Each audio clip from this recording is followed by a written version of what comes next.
As much as I miss school, and I'm really hoping that we get back there soon, I'm very happy that we have this YouTube channel and that I can share with you one of my favorite stories. I actually remember this story being read to me when I was a kid. So we're all very familiar with the big bad wolf and the three little pigs, right?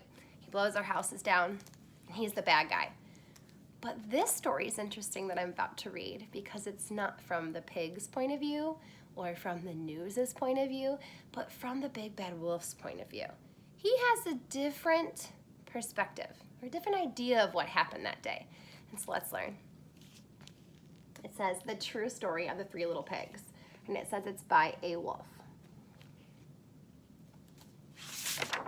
A wolf. Everybody knows the story of the three little pigs, or at least they think they do. But I'll let you in on a little secret. Nobody knows the real story because nobody has ever heard my side of the story.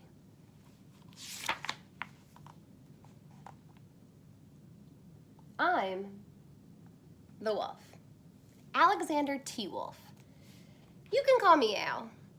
I don't know how this whole big bad wolf thing got started, but it's all wrong. Maybe it's because of our diet. Hey, it's not my fault wolves eat cute little animals like bunnies and sheep and pigs. That's just the way we are. If cheeseburgers were cute, folks probably would think you were big and bad too.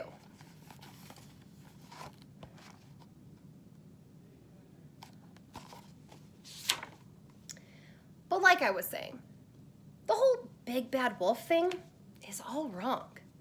The real story is about a sneeze and a cup of sugar. This is the real story. I'm sorry if it's backwards for you. Way back in Once Upon a Time, I was making a birthday cake for my dear old sweet granny. I had a terrible sneezing cold. I ran out of sugar.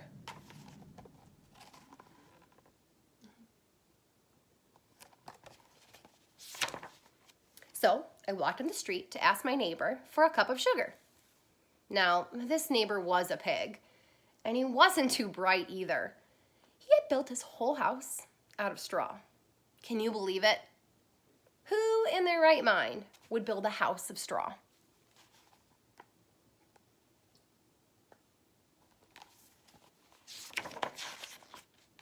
So of course, the minute I knocked on the door, it fell right in.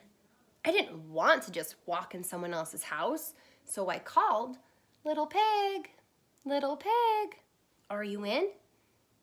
No answer. I was just about to go home without the cup of sugar for my dear old granny's birthday cake. And that's when my nose started to itch. I felt a sneeze coming on. Well, I huffed and I snuffed and I sneezed a great sneeze. I'm gonna zoom in here so you can see a little pig behind there. And you know what? The whole darn straw house fell down. And right in the middle of the pile of straw was the first little pig, dead as a doornail. He had been home the whole time. It seemed like a shame to leave a perfectly good ham dinner lying there in the straw, so I ate it up. And think of it as a big cheeseburger just lying there.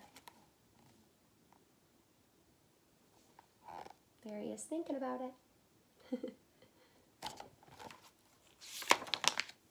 I was feeling a little better, but I still didn't have my cup of sugar, so I went to the next neighbor's house. This neighbor was the first little pig's brother. He was a little smarter, but not much. He had built his house of sticks. I rang the doorbell of the stick house. Nobody answered. I called, "Mr. Pig, Mr. Pig, are you in?" He yelled back, "Go away, wolf. You can't come in. I'm shaving the hairs on my chinny chin chin." There he is shaving. I had just grabbed the doorknob when I felt another sneeze coming. I huffed and I snuffed, and I tried to cover my mouth, but I sneezed a great sneeze.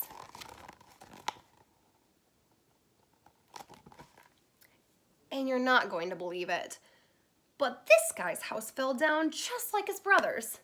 When the dust cleared, there was a second little pig. That is a doornail. Wolf's honor.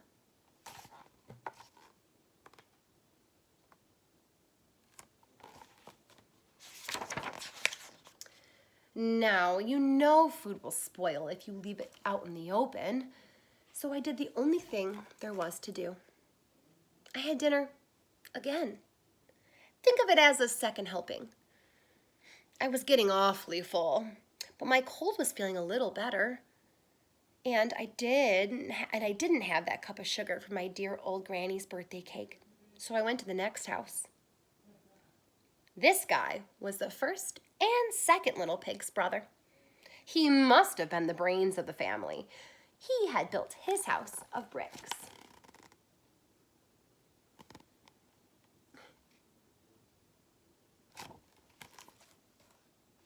I knocked on the brick house. No answer.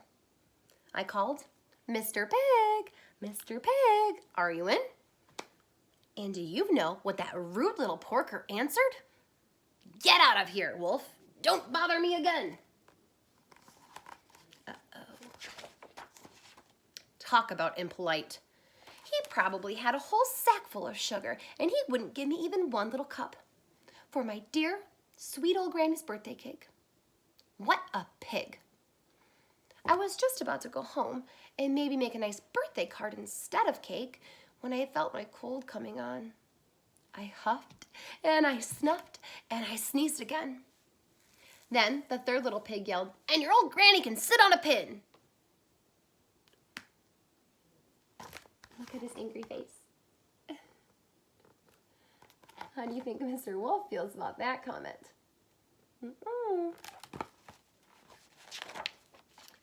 Now, I'm usually a pretty calm fellow, but when somebody talks about my granny like that, I go a little crazy. When the cops drove up, of course I was trying to break down the pig's door, and the whole time I was huffing and puffing and sneezing and making a real scene.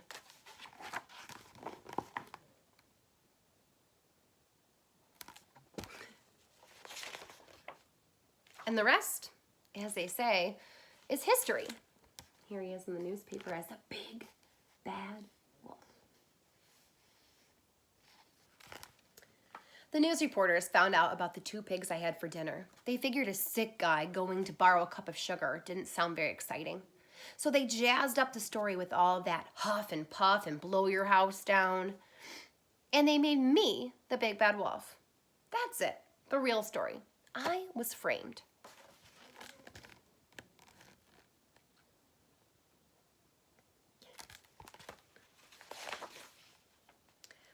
But maybe you could loan me a cup of sugar?